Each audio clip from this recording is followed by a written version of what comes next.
You simply can't afford not to be safe. Every trade, every worker has to take responsibility for safety. Well, I think in many cases it's seen as a burden, and therein lies the opportunity.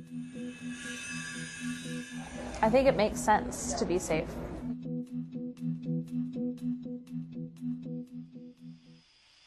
You either have a good work site which has things working properly and workers going home safely, or you have a sloppily managed work site, in which case you've got a whole range of problems, of which safety is the most important one.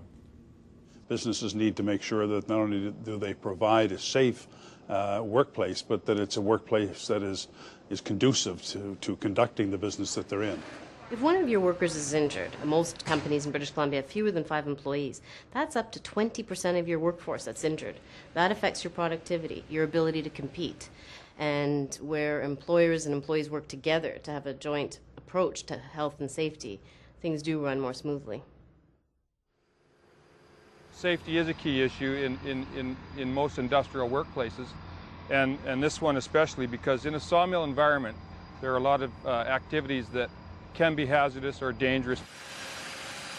A lot of wood and product moving around that can cause injuries, so we just try to keep everybody aware of the safety factors. It's impossible to run a sawmill without people trained properly in aspects of grading, lumber production, lumber recovery, and safety. If you're not safety oriented, you can get yourself in a situation where you're running an operation and you have people coming onto the work site injuring themselves, and in the long run it may cost you a lot more than you think because of lost time and lost productivity. We depend on the whole team here. Yeah, absolutely. I think the most common injury would be a back injury, reason being because they're flipping mattresses, the way they make the bed, the way they bend over, pushing around carts up and down stairs. We give them extensive training, usually about 16 hours, on the proper way, like to bend, the proper things to do, the proper way to make beds, clean, lift things, so on and so forth.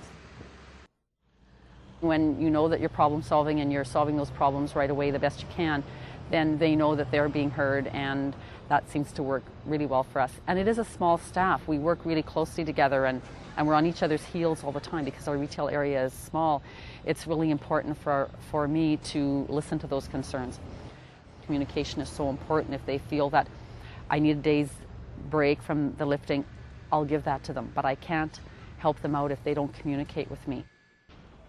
The critical things from our point of view are selecting workers with the capacity to work safely. That is, hiring, training, and supervision are the three main elements that we encourage our contractors to come to terms with. And we definitely promote health and safety and involvement as much as possible. So people are concerned about their fellow worker, and they wouldn't want to see anyone go off sick and worry about them when they're gone. When we have people coming into the store on a regular basis and they see that the staff is happy, then they feel that this is a nice environment to come in and shop. Will ever be able to grow to its potential or be the best company in its segment without having a focus on safety. Workplace safety a priority by being proactive. That creates a better work environment, your employees are happy, your customers are satisfied, it's repeat business. It makes good business sense.